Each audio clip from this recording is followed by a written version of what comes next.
Uturuki inasema Israel tayari itahujumu mkataba wa Marekani na Iran. Mwanadiplomasia mkuu wa Uturuki anasema waziri wa mambo ya nje wa Uturuki Hakan Fidan ametoa tahadhari kuwa Israel inaweza kufanya kikejeli kuvuruga utekelezaji wa makubaliano ya Marekani na Iran wakati mchakato unaoendelea wa mazungumzo ya kidiplomasia wa kikanda ukiwa unaendelea.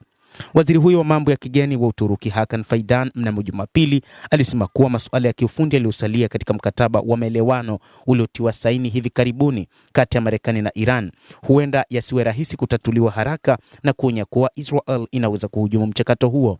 Haya ni masuala muhimu, huenda isiwe rahisi kusuluhisha maelezo yao ya kiufundi mara moja. Tunaweza kuona vikwazo mara kwa mara. Tunahitaji kuwa tayari kwa hilo. Pili, bila shaka daima kuna Israel inayosubiri kwenye kona tayari kuhujumu mchakato mara moja, na ni mara tu inapopata fursa, Fidan aliambia shirika la habari la Anadolu huko Cairo nchini Misri. Amesema hayo katika ziara yake katika mji mkuu wa Misri kwa ajili ya mkutano wake wa 4 wa mashauriano na mawaziri wa mambo ya kigeni wa Uturuki, Misri, Pakistan na Saudi Arabia. Kwa mujibu wa Wizara ya Mambo ya Nje ya Uturuki, Fidan alifanya mikutano tofauti na waziri wa mambo ya nje wa Misri, Badri Abdellati, na waziri wa mambo ya nje wa Sudan, Moh Eldin Salim, pembezoni mwa mkutano huo. Duru za kidiplomasia pia zimesema Fidan alikutana na Massad Bousos, mshauri mkuu wa rais wa Marekani Donald Trump, katika masuala ya Kiarabu na Afrika wakati ziara yake mjini Cairo. Akizungumzia masuala yake ya kidiplomasia nchini Cairo, Fidan alisema siku 2 zilizopita zilihusisha ratiba kubwa ya mikutano. Alibainisha kuwa Uturuki, Misri, Saudi Arabia na Marekani zilifanya mkutano muhimu siku ya Jumamosi kuhusu Libya, ambapo pia walijadili maendeleo kuhusiana na eneo la Mediterania na Afrika.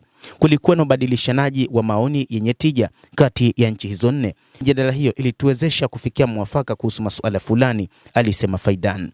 Aidha, alisema alipokelewa Jumapili na rais wa Misri Abdel Fattah al-Sisi, akiongeza kuwa wawili hao walijadili matokeo chanya yaliyopatikana kupitia muundo wa mashauriano ya nchi 4. Tulipata fursa ya kusikia moja kwa moja kutoka kwake kuhusu matokeo chanya yaliyotolewa na muundo huu ulioanzishwa na nchi zetu 4. Pia niliwasilisha salamu na ujumbe wa rais wetu, alisema Fidan. Kieleza kuhusu Uturuki, Misri, Saudi Arabia na Pakistan kuwa mataifa makubwa ya kikanda yenye idadi kubwa ya watu, rasilimali na majukumu, Fidan alisema nchi hizo 4 zinashirikiana kutatua changamoto za kisiasa, usalama na kiuchumi katika eneo hilo. Juhudi zetu kuu ni kuchukua umiliki wa matatizo ya kanda, kutafuta ufumbuzi kupitia mipango ya kikanda na kuhamasisha juhudi za kimataifa katika kutatua, alisema Fidan. Akizungumzia utaratibu wa kikanda wa baada ya vita, Fidan alisema nchi hizo 4 zinajitahidi kuendeleza maono ya pamoja katika ushirikiano na jumuiya ya kimataifa badala ya kukubali moja iliyowekwa kutoka nje ya kanda. Tunajitahidi kuunda dira hiyo kama nchi ya kikanda na tutaiwasilisha, aliongeza. Fidan pia alisema alijadili uhusiano wa nchi 2 na masuala ya kikanda wakati wa mkutano wake na Abdellati. Akigeuka kuhusu mkataba wa maelewano kati ya Marekani na Iran, Fidan alisema kuwa duru ya kwanza mazungumzo ya kiufundi kuhusu kutekelezwa ilianza Jumapili nchini Uswisi. Ameongeza kuwa amezungumza pia suala hilo kwa njia ya simu na Steve Witkoff, mjumbe maalum wa Trump katika eneo la Mashariki ya Kati.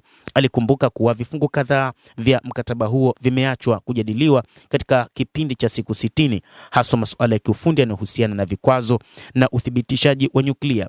Nia ya kisiasa imeonyeshwa kwa pande zote mbili kuhusu masuala makuu, Fidan alisema.